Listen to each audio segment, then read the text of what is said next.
parte vamos a mirar, uno va a proponer unos fragmentos, los va a comentar, nosotros tenemos ahí también para acompañarnos. Y ya en una segunda parte ya podemos un poquito abordar más algunos temas de autores del diccionario.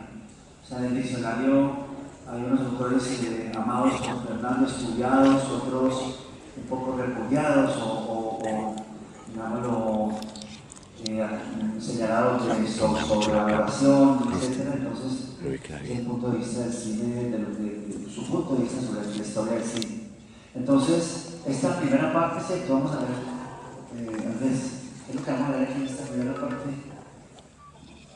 No, Fernando prefiere que no digamos qué película ni qué director, sino después de que la hagamos en primer.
Que es uno de los más grandes del mundo, y ahí reconstruyó no sé cuántos cientos de metros de autopista, decorados, maquetas, los llenó de coches y tal, cada día entraban en los camiones y creó esta especie de pequeña sinfonía, si se puede decir, ¿no? Urbana, que es esa secuencia.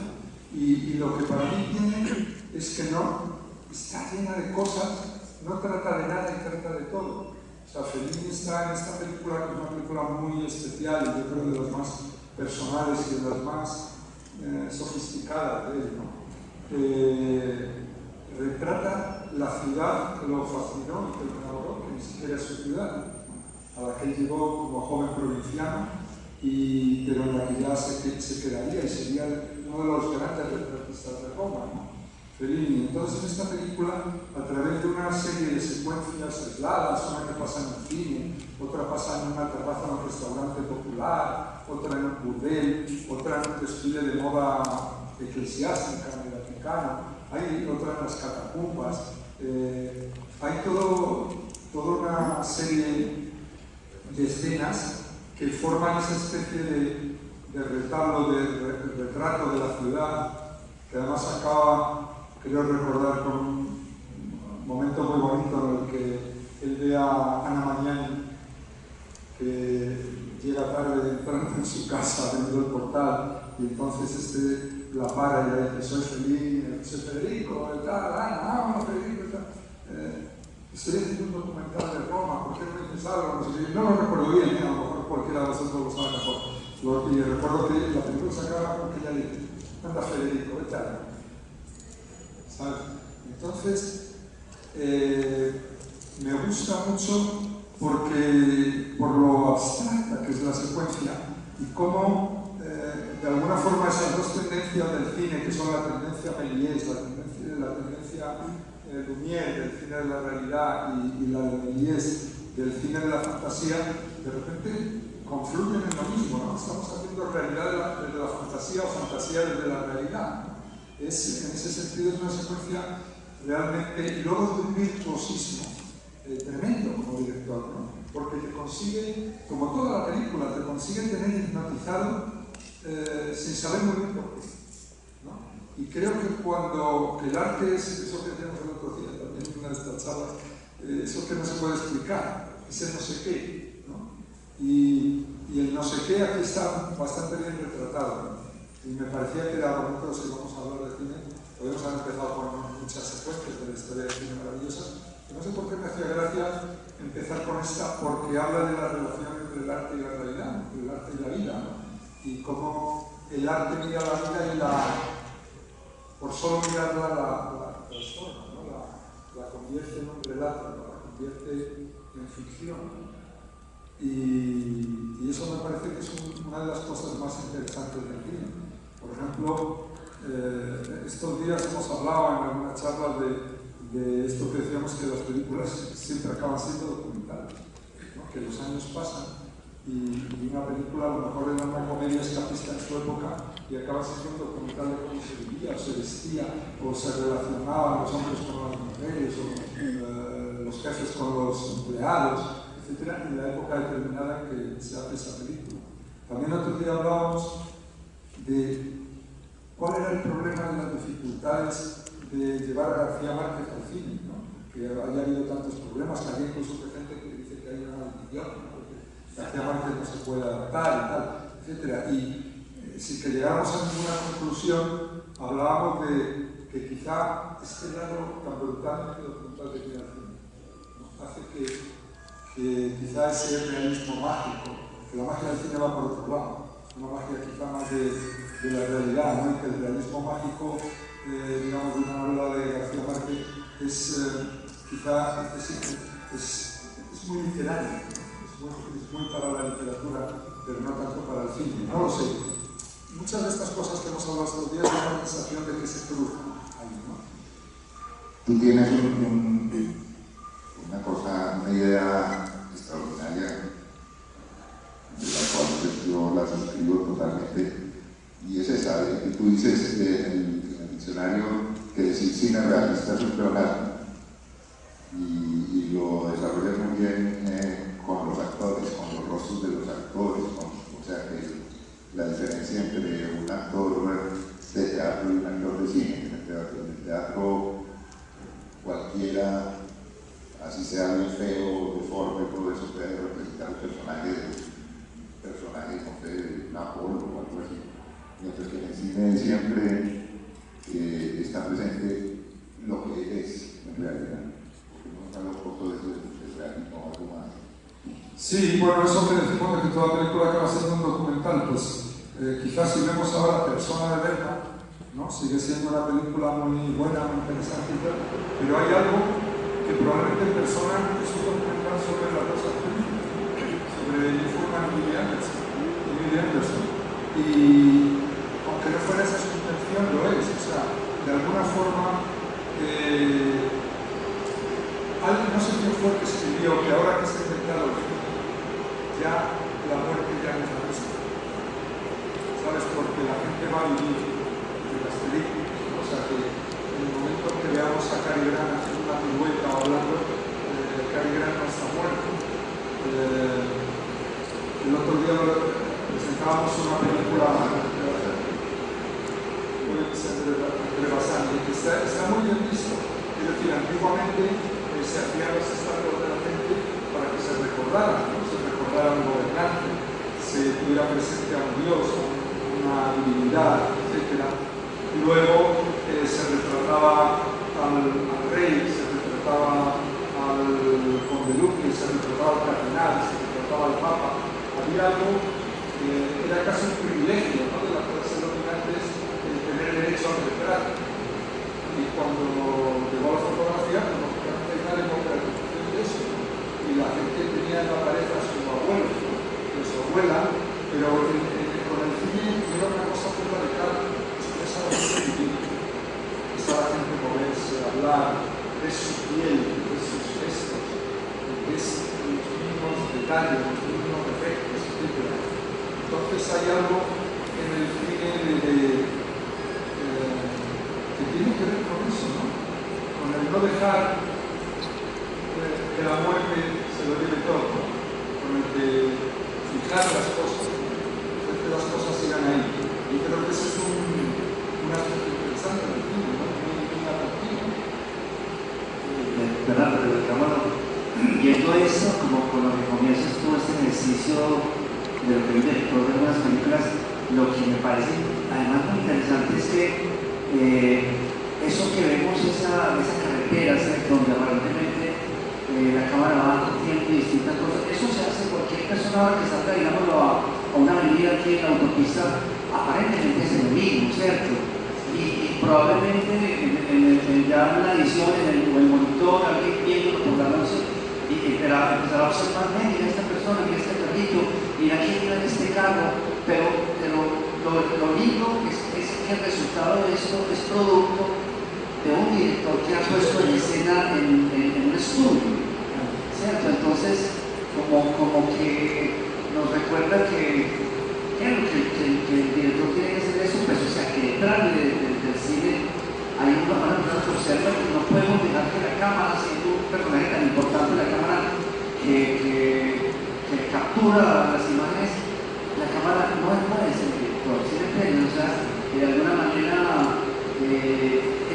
uno siente que todas esas cosas que habitan en cámara y demás tienen una unidad, porque hay alguien que las puso en escena, y la observación de los personajes, los rostros, las luces, o sea que aparentemente estamos viendo una clase teológica de la ciudad, pero estamos viendo algo que ha ido observando y que le da una unidad a todo eso, y el resultado no es lo mismo que ver de pronto en un noticiero una cámara que registra, digamos, la cantidad de estímulos de una ciudad, ¿cierto? Entonces sería, te digo, para una escuela de cine sería muy interesante como para decirle a los estudiantes, bueno, ¿qué escena? Tener un control que vea no sea la cámara, porque obviamente la cámara es un personaje muy importante, pero decir, bueno, pongan en escena esta calle, y cuyo resultado sea, digamos, tan fuerte que el documento. El riesgo ahí es que los estudiantes de repente digan, vale, para hacer esto bien,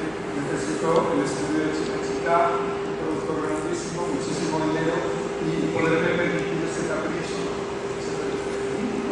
No, pero digámoslo, si tú estás en el Parque de la Proeza y se hace el ejercicio de poner en observación una serie de personas, eso no es tan sencillo. Claro. Entonces sabemos qué pasa, pero todo escogido, todo observado, digámoslo, no por la casualidad, es un ejercicio lindo, ¿no? Claro, y además, quiero decir, cuando trabajas con la realidad, trabajas en los lugares reales, de color reales, con actores que no son actores, que son personas reales de la realidad, etc., pues lógicamente tú puedes explicar que esto también se puede hacer desde la realidad, se puede hacer como feliz desde la fantasía y se puede hacer desde la realidad. Ya ni siquiera es el primero que hace una película sobre una ciudad. O sea, si pensamos en la sinfonía de una gran ciudad, ¿no?, en el cine mudo, pues es una película que a partir de elementos y planos casi que uno podría decir documentales, ¿no?, se crea esta sensación sinfónica, ¿no?, o el nombre de la cámara de Sigámetro, ¿no?, ese tipo de películas que siguen siendo muy modernas, estas hoy aguantan el paso del tiempo mejor que mucho cine posterior o cine supuestamente moderno, pues ahora han vuelto a ser modernas con el paso de los años, pues ya hacían este trabajo, ¿no? Y era por cómo lo orquestaban, cómo lo seleccionaban, cómo lo ordenaban, conseguían crear un mundo, ¿no? Y además con una musicalidad tremenda en el montaje, ¿no? En la forma en que lo hacían. O sea que yo creo que sí que sería un muy buen ejercicio decirles a los alumnos de la escuela de cine: sal a las calles de Medellín, sal a tu barrio y tráeme una sinfonía, ¿sabes? Tráeme una obra de arte, ¿sabes? Y por qué decirlo, bueno, pongan en escena, muchachos, en el sentido de que pongan aquí este carrito, pongan a esta señora que pase. O sea que la unidad no nace de la ciudad, porque la unidad tiene, la de la ciudad crea unidad, obviamente. O sea, todas las cosas tienen que ver porque están en un momento social, en un momento de la ciudad, en una mañana, etcétera, por las costumbres y todo, pero decirle, hágalo usted, para que empiece a tener su sentido de observación. Pero que no te pille. Ya. ¿Sabes? Lo importante es ser mentiroso y ser bueno. Bueno, seguimos con el segundo momento. Mira, vamos a poner un fragmento, estamos hablando de la...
Y las comunicaciones, carreteras se cortaron, y él estaba preocupado por la gente que había participado en aquella película, si les había afectado, si estaban vivos, si alguno había muerto o tal, y entonces decide hacer el recorrido de ir al pueblo ese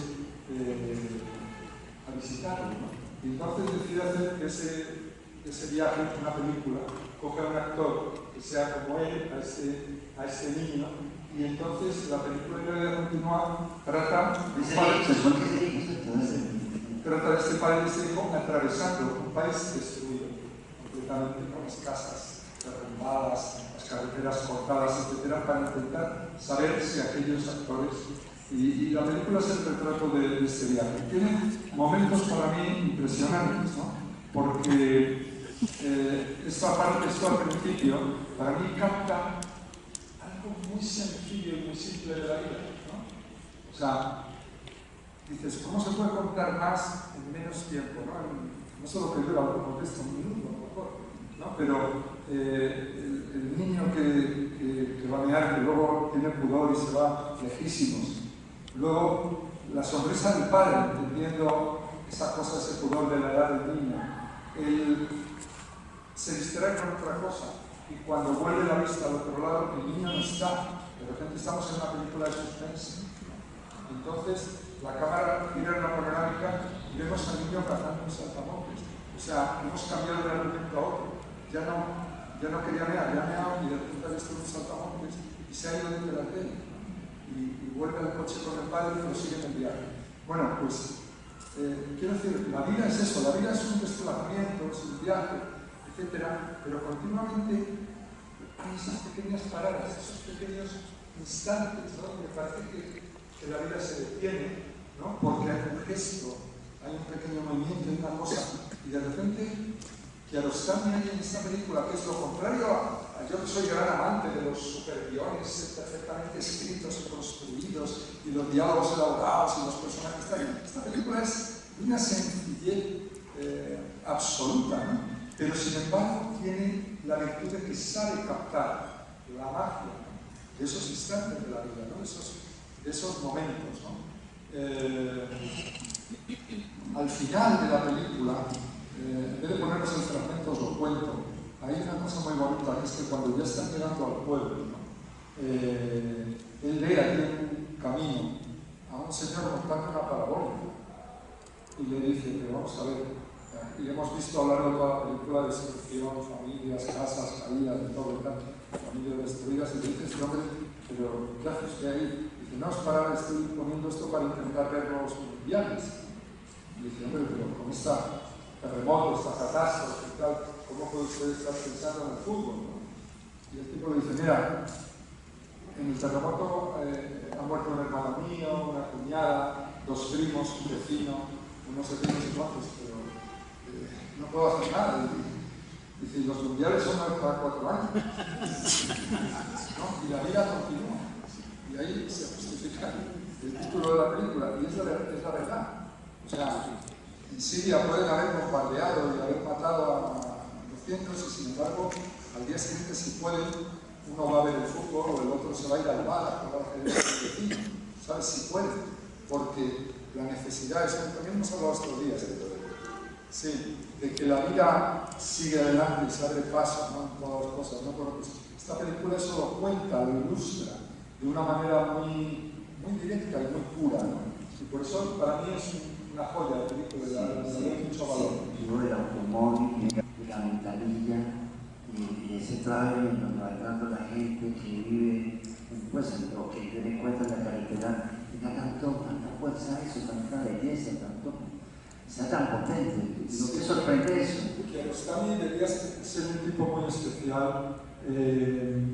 Primero, hay un documental bastante bueno sobre lo que se llama Verdades y Mentiras, donde te llega casi a caer mal, porque es muy brusco con los que trabaja. O sea, dice las cosas de una manera, haces eso está mal. ¡Pum! Claro, como no es el encantador, no es feliz, no es el embaucador simpático. Pero sin embargo, probablemente él es así y su cine es así. Y hay un hecho que es importante en Kiarostami, que es que él comienza a trabajar en el cine en un departamento de cine del Ministerio de Educación.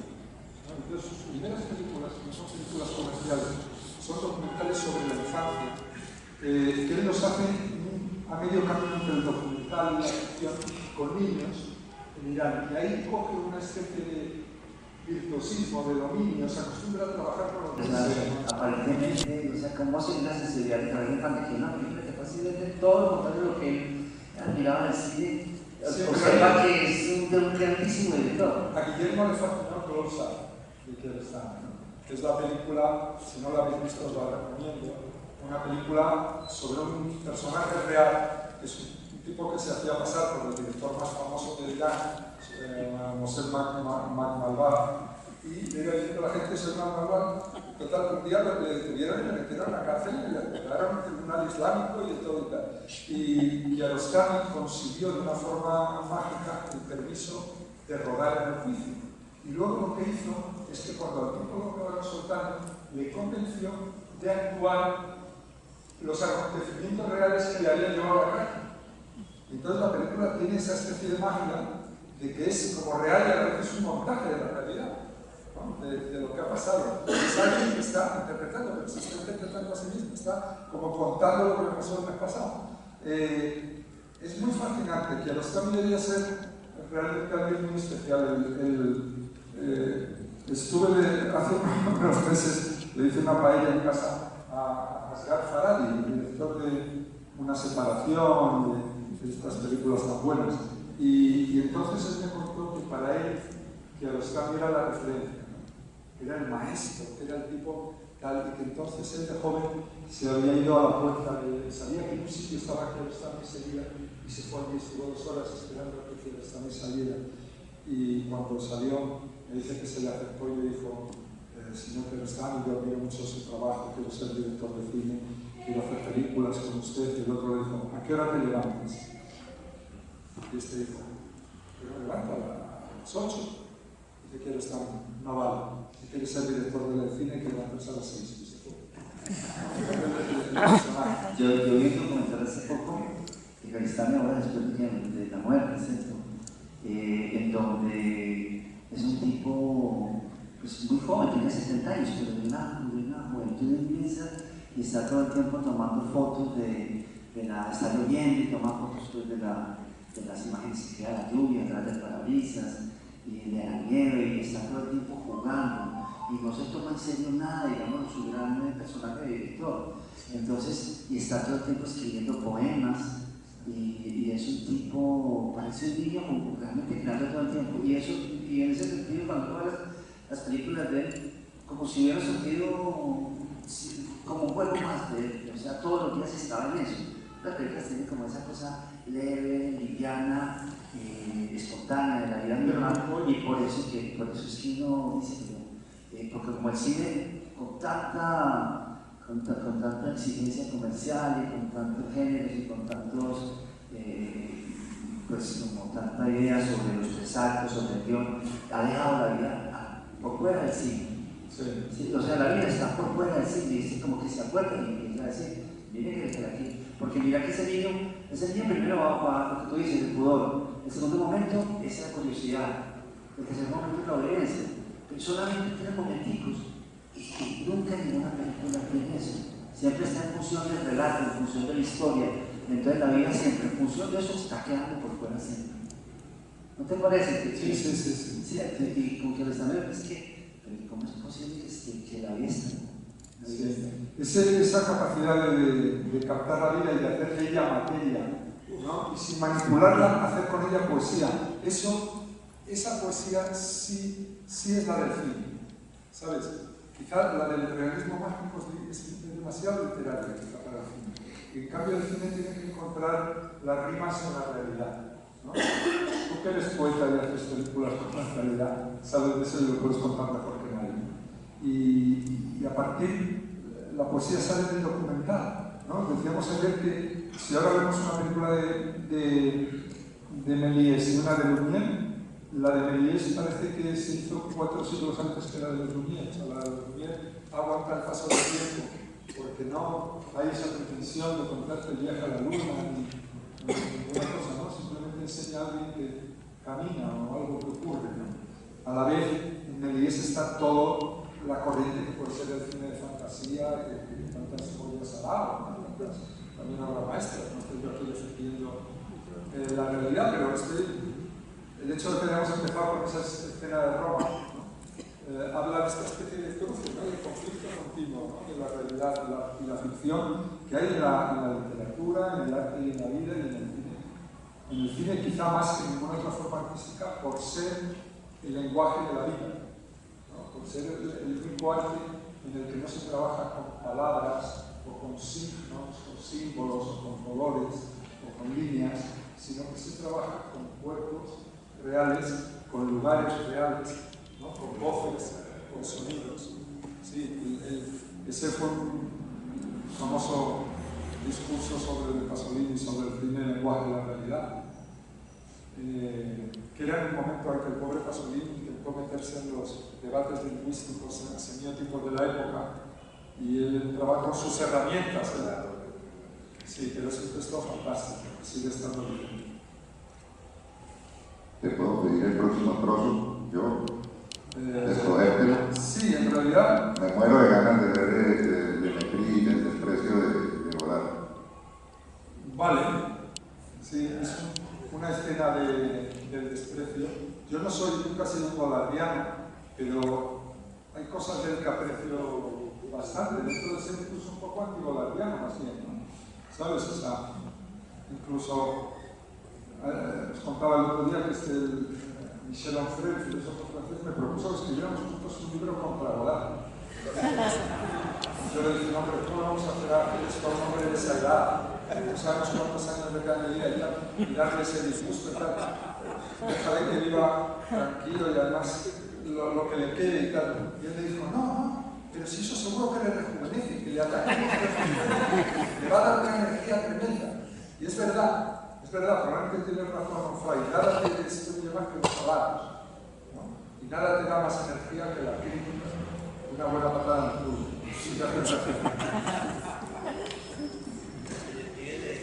Le Metris.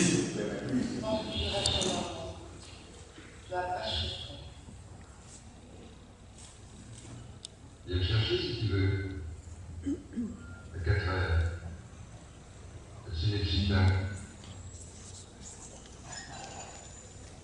expliquer le système américain? Oui, peut-être. Pourquoi m'écrire dans la glace? Es como, dices, Godard es un director juguetón. La mayor parte de las veces, en mi opinión, y no me olvides por decir esto, los que se están de Godard, yo lo encuentro muy artificioso y muy vacío, pero cuando está inspirado, es un artista, sabe crear, aquí entra con el color, con un cuerpo, con la música maravillosa, etc., te crea un momento también mágico, como un momento en que el tiempo se para, ¿no? Porque da cuenta toda la entrega de la película que olvida de ella prácticamente, y es como si estuvieras ante un cuadro, si estuvieras ante un desnudo de Modigliani, ¿sabes? O sea, hay algo ahí que también lo veo como un momento muy de cine puro, ¿no? La cámara se mueve poquísimo, se mueve un poquito. Pues ella le está preguntando todo el rato: ¿qué quieres? ¿Te gustan mis ojos? Sí, me gustan tus ojos, te gustan mis labios, te gustan mis nalgas, te gustan mis piernas, te gustan mis carnes. ¿Quieres? O sea, es un diálogo muy bodaciano, ¿no? Es un diálogo un poco como de prever, ¿no? Es un poco de inventarios, ¿no? Se van agotando todas las posibilidades de una pregunta, ¿no? Como los poemas de prever. Y es, para mí, esta Godard es su mejor acepción, ¿no? O sea, es ese Godard juguetón y a la vez como romántico, algo que de lo que él renegaría luego hoy día, ¿no? O sea, que es algo que echa de su cine completamente después, pero que en esta época todavía tenía esa cosa, ¿no? Ese estilo, ¿no? Pues como digo, estos trozos están aquí por razones distintas, ¿no? Uno porque hace un trozo que llegó una vez a una escuela de cine para hablar de una cosa, otra por otra cosa, pero bueno, los ponemos y nos sirven de pie para hablar de otras cosas, hablar del cine y hablar de tal, que es cosas. Para los que no saben, ese culo es el de Vivió Ardós, ¿no? Vivió Ardós, Michel Piccoli. Sí, es una adaptación de una novela de Moravia, ¿no? El Desprecio, que como que la película se parece muy poco a la novela, ¿no? Porque Godard era incapaz, yo creo, de leerse una novela entera, solo primero. Él mismo lo ha confesado en varias ocasiones, que él los libros los sabe hacia al azar y coge frases sueltas, cosas así. Entonces, yo creo que al ver esta película uno lo que primero que siente es que no ha leído la novela. Y hay una anécdota que me gustaría contar, que es, fui muy amigo de David Newman, que era un guionista americano que estudió, entre otras, Bonnie and Clyde, Superman, etc. Entonces, cuando él trabajaba de periodista con Robert Benton, le escribieron el guion de Bonnie and Clyde pensando en Truffaut, que era suyo, ¿no? Entonces querían que el director de los 400 golpes y de Jules Seguin llevarle el guion de Bonnie and Clyde. Se lo llevaron y Truffaut le dijo: mira, yo no me atrevo a hacer una película en inglés, no me atrevo a tal, pero el que haría esto me dio de todavía eran amigos. Entonces, esto sí, tú pensabas, bueno, claro, ellos estaban en el cielo, me contaba, y estábamos en París, imagínate, hablando con Truffaut, y Truffaut recomendándonos su mejor lectura a Godard, y nos llevaba a ver a Godard. Entonces, algunos hablaban que Godard dijo que le encantaba, que quería hacer la película, pero que no necesitaba el guión.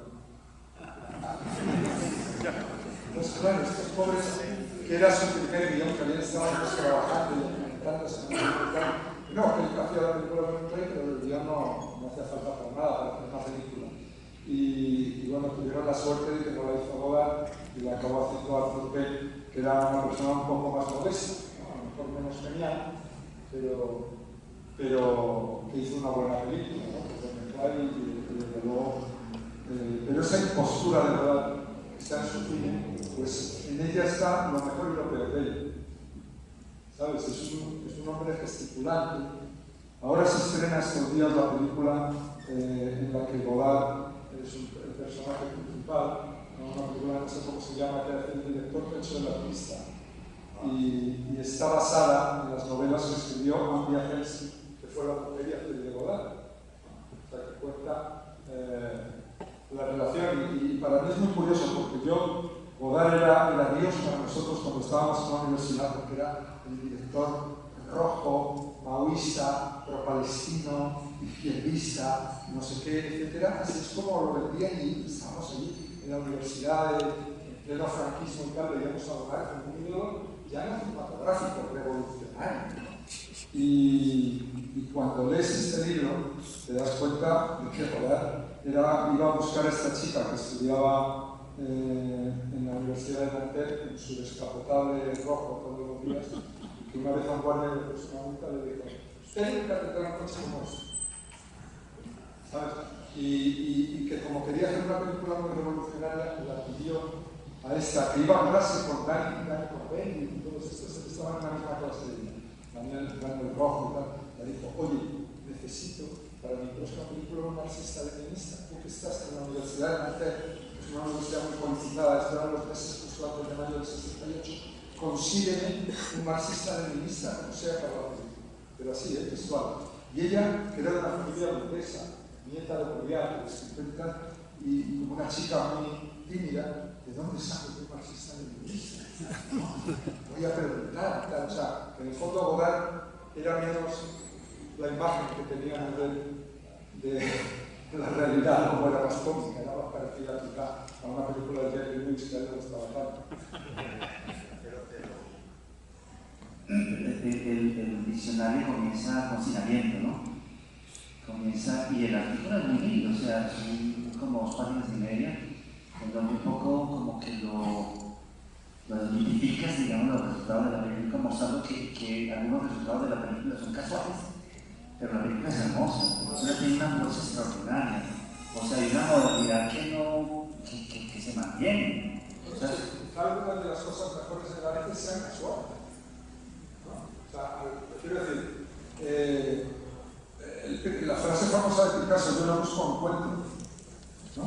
Pues quizá los momentos más, no todos, pero algunos de los momentos más potentes del arte y eso sean cosas que uno encuentra, ¿no? Que trabajando, pintando, escribiendo, de repente surge algo, ¿no? O sea, que no porque sea casual le quitemos el mérito a Godard, ¿sabes? Pero desde luego tampoco que pensemos que es el factor divino que controlaba las cuerdas como Fellini en la autopista, ¿sabes? Que lo fabricaba todo. ¿Cómo es la anécdota de lo de casual de los tijeretanos? Bueno, es verdad que él había rodado un poco sin saber rodar, no tenía la técnica, digamos, de director, y entonces había rodado algunas secuencias larguísimas, y el montador se le ocurrió la idea y le propuso: cortemos por el medio, saltemos de un diálogo a otro, da igual, si ahora están sentados aquí, vamos a ver qué ocurre, cortas por el medio y ahora están sentados aquí. Y entonces les gustó mucho ese efecto, ¿no? Y la verdad es que el efecto es hermoso, y luego se ha reproducido, pero en el momento en que lo hacen, es una infracción del código de la gramática cinematográfica. Sí, una liberación. Y luego otra cosa que pasó muy graciosa es que en la presentación de la película en París, el proyeccionista proyectó mal el formato. Entonces cortaba por arriba y por abajo, y entonces salían los personajes cortados, y los críticos que estuvieron ahí les pareció que era revolucionario. Realmente se había reinventado el lenguaje cinematográfico. Y es bonito que sea así, ¿sabes? O sea, yo no lo veo como algo para atacar a Godard, para criticarlo, yo creo que es para reírnos, ¿no? Y que la vida siempre es así, pero es así hasta probablemente en las cosas más graves, hasta en la decisión de un presidente del gobierno, ¿sabes? Que aquel día le sentó mal el pescado, ¿no? Entonces no firmó una ley, yo qué sé. La vida es un puro azar, es un accidente, ¿no? Continuo. Porque no vemos la de Wolfgang Wright para explicar. Es que esa es muy técnica. ¿Por qué no mejor seguimos? No, por ejemplo, bueno, vamos a poner, así le hacemos un homenaje a este crítico colombiano, a Luis Alberto Álvarez, que era un gran enamorado de Tarkovsky. Yo no tanto como él, que hay algunas películas que me gustan mucho y otras que me aburren mucho, ¿no? Pero yo que sé, Andrés Rublev, conocido por él, que se llamaba La Maestra y tal, pero aquí hay de una película que a él le gustaba mucho y a mí no tanto, un plano que a mí me parece mágico y tiene que ver con esto que hemos visto de Kiarostami y tiene que ver con lo que hemos visto de Fellini. O sea, se llama Espejo,